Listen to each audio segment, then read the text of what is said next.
In the vast, star-speckled expanse of the Orion Arm, the Earth Alliance once stood as a beacon of resilience and hope, forged in the crucible of conflict and the dreams of a united humanity. The Alliance had clawed its way to prominence, forging bonds with species far older and more advanced. Its diplomats sat at the grand table of the Galactic Council, trading ideas, technology, and visions of a future in which all sentient life could thrive in peace. Yet, in the slow, silent drift of cosmic time, trust can become a weapon, and hope, a lure for the unwary. The betrayal of the Earth Alliance by the Galactic Council was not born of a single moment, but was instead the result of years of simmering resentment, jealousy, and fear. For as the Earth Alliance grew, so too did the shadow it cast among the stars. Its new colonies, brimming with energy and ambition, began to challenge the ancient status quo. Its fleets, while young, were swift and innovative, their captains unafraid to chart unknown courses. And among the Council's elder races, whispers began to circulate. Whispers of insolence, of unchecked expansion, of a humanity that might one day threaten the balance they had so carefully preserved for millennia. The Council's betrayal was swift, brutal, and utterly unexpected. One by one, the stars that shone as symbols of Earth's promise flickered and died. The first reports arrived as garbled distress signals. Outposts along the Perseus frontier overwhelmed by fleets bearing the insignia of supposed allies. Colonies in the Triangulum Reach, once thriving hubs of trade and culture, fell silent as Council dreadnoughts descended from the void, their weapons merciless and precise. Earth Alliance Command struggled to respond, caught in the jaws of confusion and disbelief. How could their trusted partners, species with whom they had shared both hardship and triumph, turn so suddenly? Yet the evidence was irrefutable. On every front, the Council's fleets advanced with ruthless efficiency, shattering the Alliance's outer defenses, isolating world after world. Communications relays were obliterated, cutting off the desperate pleas for aid.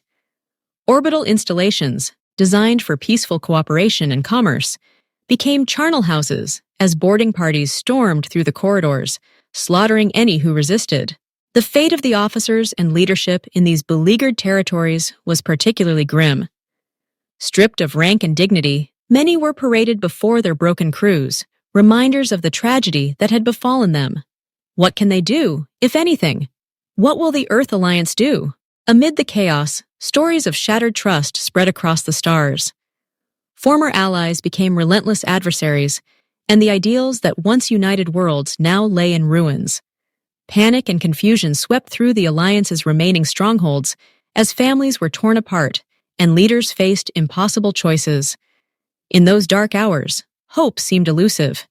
Yet, among the survivors, a quiet determination persisted. They clung to the belief that even in betrayal and loss, the spirit of unity could one day rise again. However, not everyone is hearing these embers of resistance. Some only hear the pain of betrayal and defeat. In the shadows of defeat, remnants of the Earth Alliance tries desperately to gather their fleeting courage, refusing to let despair define their destiny. They work tirelessly to salvage what's left of their fleets and capital ships. Scattered fleets regroup in hidden enclaves, engineers and tacticians working tirelessly to repair ships and devise new strategies. Messages of hope travel across battered networks, uniting Earth Alliance survivors under a common cause. Despite overwhelming odds, the Alliance's determination burns brighter than ever, proving that as long as hope endures, the dream of unity cannot be extinguished. However, the Earth Alliance supporters, those who are not a part of the Earth Alliance but are in support of it, are not hearing these hope-filled messages. In some cases, the network doesn't extend out that far, and in other cases, other ears are listening in, so it is best to say nothing. In the aftermath of the Alliance's destruction, the Galactic Council's triumph was broadcast across the stars. General Tarmac's words echoed with arrogance, mocking the Earth Alliance's retreat and being scattered amongst the stars and the belittling its proud legacy. Yet, beneath the Council's dominance, a silent unease stirs among former supporters of the Earth Alliance. Is the Earth Alliance truly destroyed?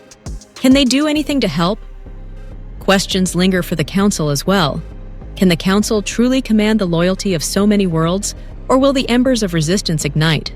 The fate of the Earth Alliance remains uncertain, but the Council has no problems exploiting the former supporters of the Earth Alliance. Scattered families sent into slavery and forced labor. Controlled and occupied territories, used up and discarded like trash. The people of these places are left saddened, hopeless, and broken. General Tarmac's relentless campaign sweeps across the stars, his forces leaving only devastation in their wake. Cities are leveled, entire worlds silenced, as any sign of loyalty to the fallen alliance is met with unyielding violence. Fear reigns across the remnants of what once was. And yet, in the darkest corners of the galaxy, whispers persist.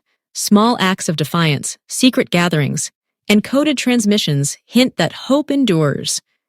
Even in ruin, the spirit of resistance refuses to die.